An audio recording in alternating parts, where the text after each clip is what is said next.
있으며 나치에 가담한 자들은 어김없이 엄단했다. 독일은 절대로 나치즘을 용서하지 않고 있다. 독일은 역사에서 나치 및 나치즘을 완벽히 지우고 피해를 입힌 국가들의 진심 어린 사과와 배상을 하였다.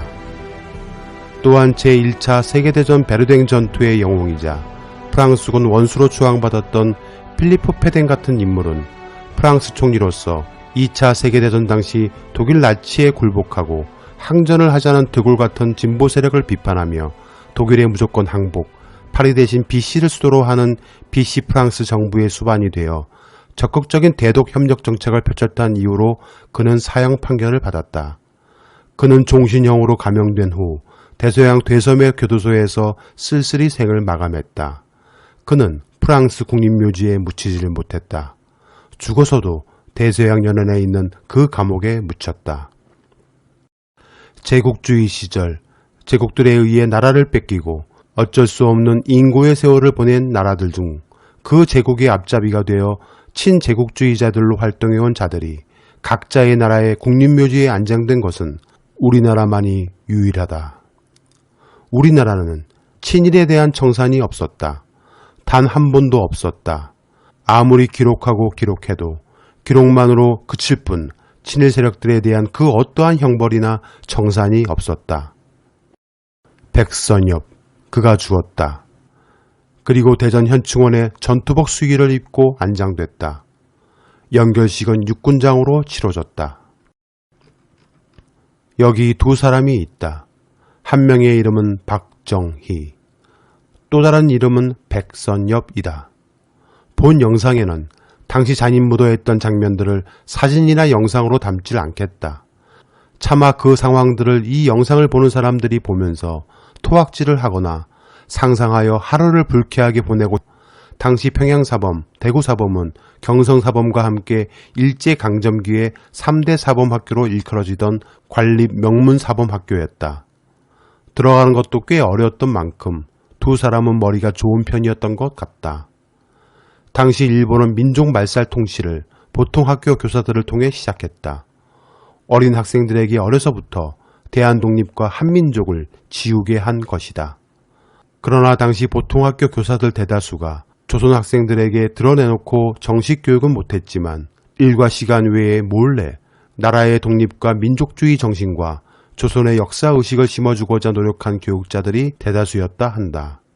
문제는 그런 보통 학교 교사였던 사람들 중 스스로 자발적으로 일본 천황에 대한 충성 맹세를 하며 만주 육사에 자원 입대했던 것은 말 그대로 친일 행위를 한 것이다. 만주 육사 입교는 강제사항이 아니었다. 가고 싶어 하는 자들만이 자원했던 곳이었다. 과연 사범학교 출신 조선인 교사들 중 몇 명이나 만주 육사에 지원했을까? 일제강점기 동안 통틀어 조선인이 만주 육사에 자원 입교한 사람의 수는 50여 명 남짓이라 한다. 그러니 사범학교 출신은 단 두 사람인 듯 싶기도 하다. 어찌됐든 두 사람은 만주 육사에 입교했다. 만주 육사는 들어가고 싶다고 아무나 들어갈 수 있는 곳이 아니었다 한다. 일본 천황에 대한 충성과 일본 제국주의자만이 들어갈 수 있는 곳이었다. 박정희는 그런 만주 육사에 들어가기 위해 일본 천황에게 충성을 맹세하는 혈서까지 썼던 인물로 알려졌다. 백선엽은 먼저 당시 심양에 있는 봉천군관학교에 들어갔는데 봉천군관학교가 나중에 만주 육군사관학교로 바뀐다. 그러니 백선엽이 나이는 박정희보다 3살 아래지만 만주 육사로선 2년 선배인 셈이다. 만주 육사는 일본이 만주를 식민지화하면서 만주의 이름을 만주국으로 하여 세운 것이며 그곳의 만주 육사는 곧 일본 천황을 위한 일본에게 충성을 맹세한 자들이 일본 장교가 되겠다고 입교할 수 있는 학교인 것이다. 일제강점기에는 어쩔 수 없이 창씨 개명을 한 사람들이 많았다. 그들 모두를 탓할 수는 없다. 윤동주같이 창씨 개명을 부끄러워한 사람들이 많았기 때문이다. 그들은 살기 위해 어쩔 수 없는 선택을 한 것이다. 여하간 만주 육사를 졸업한 백선엽은 간도 특설대 대원으로 자원 참여한다. 간도 특설대란 일제 만행을 담은 역사 화보에서 사람 목을 칼로 베는 장면이 있는데 이것이 바로 간도 특설대가 조선 독립군과 조선인을 죽이는 모습이다. 오랑캐의 손으로 오랑캐를 잡는다는 EJ 전법을 적용해 조선인 손으로 조선인을 잔인하게 토벌하라고 일본군이 만든 부대가 바로 조선 독립군 토벌 전문 부대인 것이다. 간도 특설대의 대장은 일본인이었지만 대원 800여 명은 100% 전원 조선인으로 선발했다. 이들은 모두 자원으로 간도 특설대에 들어간 조선인들이다. 조선인으로 태어나 일본 천황을 위해 조선 독립을 하는 조선인들을 토벌하는 데 가장 앞선 자들이 바로 그들이다. 800여 명 정도였다. 여기에 백선엽이 자원에 들어간 것이다. 간도 특설대는 부대가가 있었는데 다음과 같다. 시대의 자랑, 만주의 번영을 위한 징병제의 선구자, 조선의 권하들아, 선구자의 사명을 안고 우리는 나섰다. 나도 나섰다. 건구는 짧아도 전투에서 용맹을 떨쳐 대화호는 우리를 고무한다. 천황의 뜻을 받든 특설부대, 천황은 특설부대를 사랑한다. 이들은 실제 무려 108회 출동하여 조선 독립군을 토벌했다. 이 사살 장면의 사진들을 보면 당신은 아마 며칠은 밥을 제대로 먹질 못할 것이다. 그들은 잔인이란 단어로는 규결되지 않는다. 악마도 그렇게는 못할 것이다. 강심장이라면 꼭 관련 사진들을 찾아보길 권한다. 백선엽은 본인의 자서전을 통해 실제 간도 특설대 대원으로 참여했음을 시인했다. 그는 죽는 순간까지 사과하지 않았다. 혹자들은 그는 대원이긴 했으나 실제 토벌에는 참여하지 않았다고 한다. 그러나 그것은 사실이 아니다. 그는 일본 만주군관학교 동기생들 모임에 나가 간도 특설대에서 근무한 게 영광이라는 연설도 했다. 독립군과 조선인을 죽인 것도 군인으로서 임무를 수행한 거라 어쩔 수 없었다고 했다. 또한 백선엽의 창씨개명 이름이 특이하다. 당시 창씨개명은 본인들이 일본식 이름으로 바꾸는 것이었는데 백선엽은 본인의 일본 이름을 시라카와 요시노리로 바꾼다. 어디서 많이 들어본 이름이 아닌가. 시라카와 요시노리. 1932년 4월 상해를 점령했던 일본이 상해전쟁 승리 기념식을 홍콩 공원에서 열었을 때 김구 선생님에게 도시락과 물통폭탄을 받은 윤봉길 열사가 물통폭탄을 상해 홍콩 공원에 던져 그 시라카와 대장 등을 죽였는데 그런 시라카와를 가장 존경했던 인물이 바로 백선엽이었고 그런 뜻에서 그의 이름을 시라카와 요시노리로 바꾼 것이다. 현재 친일 인명 명부사전에 백선엽과 박정희는 둘 다 명백히 기재되어 있다. 친일파들은 해방된 북에서는 살아남기 어려웠을 것이다. 당시 김일성 등은 소련을 앞세워 공산주의자들이 친일파를 먼저 척결하기 시작했기 때문이다. 이에 백선엽은 살아남기 위해 남으로 내려온다. 남으로 내려온 백선엽은 다시 군사영화학교를 다닌다. 군사영화학교는 훗날 조선경비대가 되고 현재 우리 국군의 육군사관학교 모태가 된 곳이다. 그는 군사영어학교를 다닐 만큼 영어에 능통했다. 미국은 미군정을 통해 광복군, 일본군, 만주군 등에서 장교 생활을 경험한 한국인 군 경력자를 대상으로 영어 교육을 통해 소통이 필요했고 졸업자들은 국방경비대 소위로 임관했다. 그렇게 백선엽은 한국군이 된다. 그 후 그가 정보국 상황실장을 할 당시 여수 순천 사건이 터진다. 여수 순천 사건은 제주 4.3 사건과 함께 해방전국의 소용돌이 속에서 좌익과 우익의 대립으로 빚어진 민족사의 비극적 사건이다. 이승만 정부는 이 사건을 계기로 국가보안법을 제정하고 강력한 반공국가를 구축하였다. 그때 박정희가 체포된다. 이유는 박정희가 남로당 총책이었기 때문이다. 그때 재판에 영향을 줄 수 있었던 백선엽이 만주 육사 후배였던 박정희를 구하고자 주변의 연판장을 돌려 20여 명 정도가 서명하여 박정희를 구출한다. 당시 박정희는 무기징역을 받고 감옥 생활 중이었는데 그를 그곳에서 빼내어 정보국에서 일할 수 있게 해주고 추후 다시 박정희를 한국전쟁 당시 한국군 포대소령으로 육군 군복을 입게 해준 자가 바로 백선엽이다. 그 후에도 월급을 제대로 지급받지 못하고 있던 박정희를 위해 자신의 판공비 중 일부를 떼어 박정희를 돕기도 했다. 6.25, 즉 한국전쟁 당시의 백선엽은 사단장이었다. 박정희는 소령이었다. 백선엽은 한국전쟁 초기 개성을 책임지고 있던 1사단장이었으며 당시 그는 전날 서울 육군회관 파티에 외출 나갔다가 6.25가 터진 그날 오전까지 부대에 나타나질 않았다. 사단장이 없는 동안 1사단은 속수무책으로 후퇴했다. 임진간 남쪽의 일부 병사들이 고향집으로 달아나 버릴 정도로 부대는 엉망진창이 됐다. 그렇게 밀리다가 미군의 참정 등으로 낙동강 전선이 형성되었을 때 다부동 전투에서 사단장이었던 백선엽이 공을 세웠다고 해서 그가 전쟁 영웅으로 묘사되고 있는 것이다.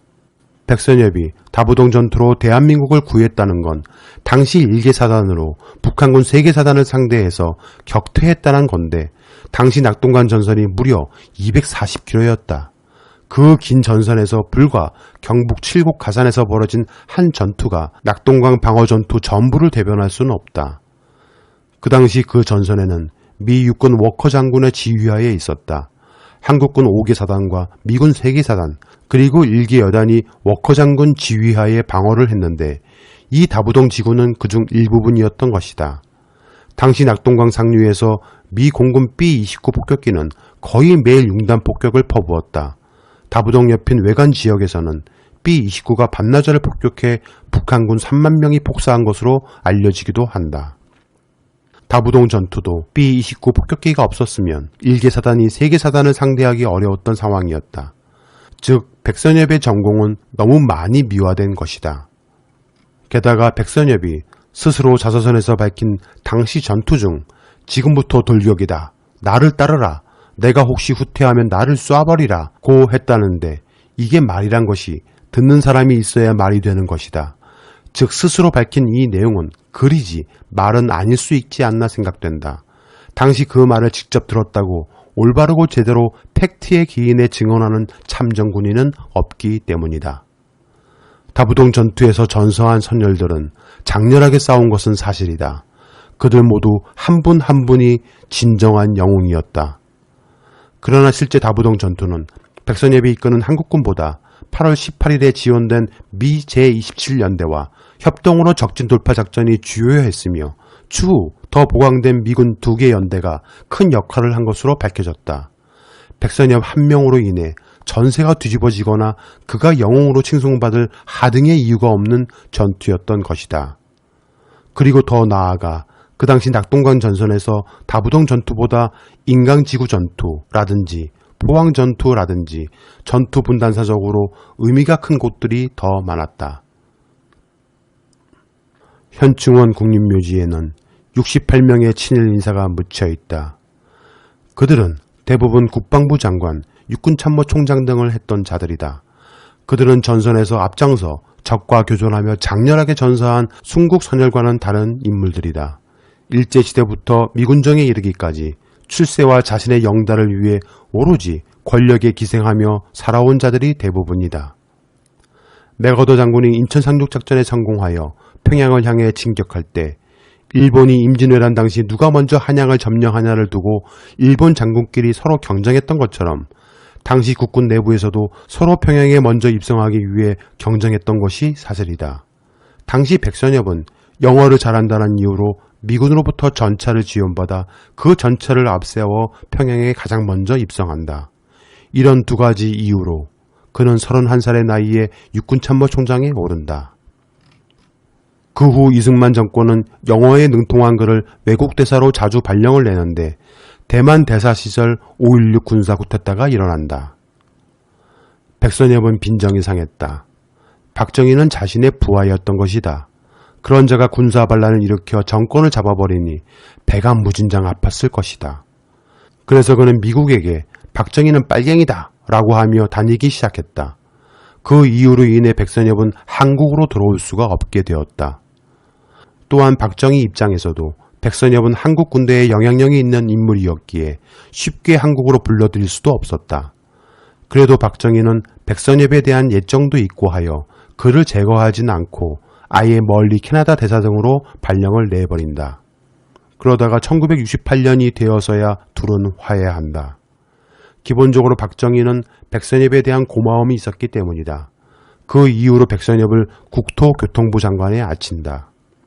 그 후 백선엽은 당시 한국의 국토 발전에 대한 여러 이권에서 어마어마한 부를 축적한다. 아무것도 없다시피 했던 한국에서 국토종합계획을 담당한 장관으로서 그런 누구보다 빠른 정보들로 소위 떼돈을 번다. 그것도 자신의 동생과 함께 그런 일들을 한다. 당시 박정희는 장관 및 고위 관료들에게 교육의 중요성을 누차 언급했으며 그에게 잘 보이고자 노력했던 이들은 너도 나도 할 것 없이 사학재단들을 설립한다. 그중 하나가 선인재단이다. 백선엽의 선자와 동생인 백인엽의 인자를 따서 만든 선인재단은 당시 박정희 정권의 비호 아래 교사가 학장이 됐고 각종 사학비리로 얼룩졌다. 1981년 검찰 조사에선 3년간 부정편입한 학생 수만 해도 9,900명에 달하고 찬조금만 6억 원이라는 수사 결과가 나오기도 했었다. 그는 100세까지 살았다. 정말 사람은 죄를 많이 지은 사람일수록 오래 사는 듯하다. 아마도 지옥에서 영영 지낼 수 없기에 버티고 버티다 보니 그리 되는 게 아닌가 싶다. 일제강점기에 독립운동을 하신 분들은 거의 모두 일찍 돌아가셨다. 그에 반해 친일파들은 잘 먹고 잘 살았다. 그리고 그 후손들은 그들의 재산을 불리고 불려 더더욱 잘 먹고 잘 살고 있다. 뿐만 아니라 그들은 한국 사회 곳곳에서 기득권이 된다. 돈이 곧 권력이며 그 권력을 이용해 명예와 자리를 얻었다. 서울 강남에 사는 사람들이 전부는 아니지만 대다수의 친일 세력과 후손들은 그곳 강남공화국에서 살고 있다. 일본군 출신 장교라고 무조건 척결 대상은 아닐 수도 있을 것이다. 같은 일본군 출신이라 해도 해방 뒤 잘못을 인정하고 대한민국에 기여한 훌륭한 장군들도 있다. 전문적인 군사교육을 받은 장교의 수가 모자랐던 이승만 정부는 어쩔 수 없이 일본군 출신 장교들을 요직에 앉혔기 때문이다. 이종찬, 이알림 장군도 일본군 출신이었지만 과거 잘못을 구체적으로 인정하고 사과했으며 특히 한국전쟁 중 가장 치열한 격전이 일어났던 곳들 중에 하나인 백마고지 전투의 주역으로 유명한 진짜 영웅 김정호 장군 같은 경우가 대표적이다. 그는 한국전쟁 초기 육군회관 파티나 즐기고 있었던 백선엽과 달리 춘천 지구를 방어하며 유일하게 3일을 버틴 육사단장이었다. 당시 김종호 대령은 위기의식을 느끼며 철저히 대비하고 있었던 것이다. 대대장 이상 전부 외박을 금지해 두기도 했다 한다. 그런 그가 스스로 자신이 일본군 출신임을 부끄럽게 뉘우치며 진심으로 사과했다. 한국전쟁 공로를 과장해 스스로 영웅화한 주역은 백선엽 자신이었다. 실제로 당시 참전했던 많은 군인들이 증언하고 있다. 그는 박정희 정부 때부터 30년간 전쟁기념관에 사무실을 두고 출근하면서 국방부 군사편찬연구소 자문위원장을 자원해 맡았다. 자신을 스스로 영웅화하는 작업을 한 것이다. 이는 박경석 장군의 증언 외에도 많은 참전군 원로 장군들이 말하고 있다. 박경석 장군은 1980년 육군본부 인사참모부 차장을 끝으로 군을 떠났는데 당시 5.18 광주민주화운동을 전두환 신군부가 그에게 진압부대의 무공훈장을 수여하도록 심사를 맡아달라고 강요했고 그것을 단호히 거부하고 스스로 군복을 벗었던 참 군인이다. 동작동 국립묘지 현충원에는 독립운동을 하다 돌아가신 분들이 묻혀있다. 그런 곳에 친일파들을 함께 묻었다. 그런 자들을 부관 참시하자는 것이 아니라 이관하자는 취지에서 최근 더불어민주당 이수진 의원은 서울 동작동 국립현충원 친일파 파묘 이장법 개정안을 추진하겠다 했다. 지난 2009년 대통령 소속의 친일 반민족 행위 진상규명위원회에 의해 친일파, 정확히는 친일 반민족 행위자로 지목된 인사는 모두 1,005명이다. 이 가운데 현재 현충원에 안정되어 있는 자들은 11명이고 친일 인명사전 기준으로는 63명이다. 백선엽, 그는 강남의 지하 5층, 지상 16층짜리 2천억대의 건물을 명의신탁에 의한 차명 소유로 가지고 있었다. 당시 정부의 개발 정보를 이용해 얻은 것이다. 청빈한 삶이란 단어를 붙이기엔 말도 안 된다고 생각된다. 결국 자식끼리 재산 다툼 소송을 벌이다 지금은 장난 명의로 되어 있다 한다. 사적으로 사람은 누구나 실수를 한다. 죄를 짓기도 하며 선행을 하기도 한다. 공적으로도 마찬가지다. 그래서 공과 과가 있을 수 있다. 공은 공대로 지적을 받는 것은 이해할 수 있다. 그러나 과는 다른 문제이다. 과의 무게가 너무도 크다면 이는 단죄의 대상이 되어야 하기 때문이다. 그 전에 그 과에 대해 스스로 참회와 진정 어린 사과가 선행되어야 한다. 그래야 응어리진 사람들의 마음을 조금이나마 풀게 할 수 있기 때문이다. 우리는 전두환이란 광주의 살인마가 아직도 버젓이 살아 골프를 즐기는 모습을 생생히 지켜봤다. 그는 아직까지 일말의 양심조차 없이 광주의 이 나라에 사과 한마디 없다. 아마도 그 역시 세월의 무게를 견디지 못하고 결국 언젠가는 죽을 것이다. 그 전까지도 그는 사과를 하지 않을 듯하다. 사과는 사람만이 할 수 있는 가장 아름다운 일이다. 백선엽은 죽는 순간까지 끝내 사과하지 않았다. 그렇게 100세의 나이로 죽었다. 그는 대전 현충원에 안장됐다.